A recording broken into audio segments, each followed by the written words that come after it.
ఈ మల్కాజ్గిరి క్యారెక్టర్ ఏంటంటే ఇది ఏర్పడ్డది 2009లో మల్కాజ్గిరి పార్లమెంట్. దీనికి ఒక కులం ఒక మతం అనే భావన ఉండదు దీనికి. ఎందుకంటే నాకు సర్వేశ్వర గారు ఇక్కడ గెలిచింది కాబట్టి ఇది గీలది ఇది వాళ్ళదని ఉండదు. దానికి ఒకటే ఉంటది, ఆ కాలానికి ఎవరు నస్తారో వాళ్ళకు ఓట్లేసి ఆశీర్వదించే నియోజకవర్గం ఇది. అప్పుడు 2018 ఎన్నికల్లో రేవంత్ రెడ్డి గారు ఓడిపోతే అరే అట్టేటోడి పాపం ఉండాలి, ఇప్పుడు మాట్లాడేటోడు కూడా ఉండాలి అని చెప్పి ఆనాడు ప్రశ్నించే గొంతు అంటే ఆయన పార్టీ లేకపోయినా కార్యకర్తలు లేకపోయినా ప్రజాస్వామ్యం అనేది బ్యాలెన్స్ గా ఉండాలంటే అధికార పక్షం ఎంత ముఖ్యమో ప్రతిపక్షం కూడా ఉండాలని చెప్పే సంకల్పంలో భాగంగా ఇవాళ ఏమీ ఆశించకుండా ఎవరికి వాళ్ళే కథానాయకులై ఆనాడు గెలిపించి పంపించిన బాగానే ఉంది, కానీ ఆయన మర్చిపోయాడు తన గతాన్ని. ఒక కథ చెప్తారుగా, ఆ కథ ఇప్పుడు చెప్తే బాగుండదు, కానీ గతాన్ని మర్చిపోయినాడు ఎప్పుడు వర్తమానంలో లీడ్ చేయలేడు. నేను ఇంకో మాట మాట్లాడే కానీ లీడ్ చేయలేడు.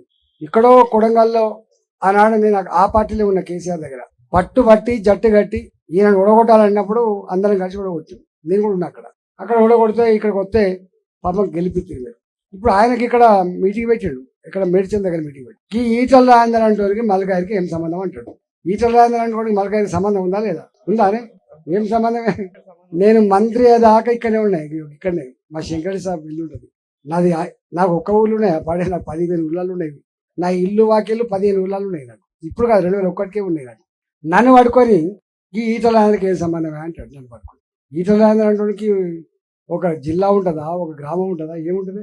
ఆదిలాబాద్ నుంచి మొదలుపెట్టి అలంపూర్ వరకు ఈటల రాజేందర్ గుర్తుపట్టు ఉంటాడు అని, అక్కడ భద్రాచలంలో మొదలు పెడితే నా తాండూరు వికారాబాద్ వరకు గుర్తుపడుతున్నాను. ఏమనుకుంటాను ఇలా మల్కాజ్గిరి ప్రజలు? మావోని అన్యాయం కూడా కొట్టింది అక్కడ హుజరాబాద్లో.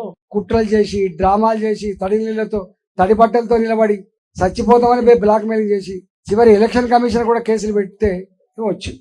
ఏమనుకుంటుంది ఇలా మల్కాజ్గిరి 2 అనుకుంటాను. ఈ దఫా మోడీ గారే మళ్ళా ప్రధానమంత్రి కావాలనుకుంటుంది మల్కాజ్గిరి.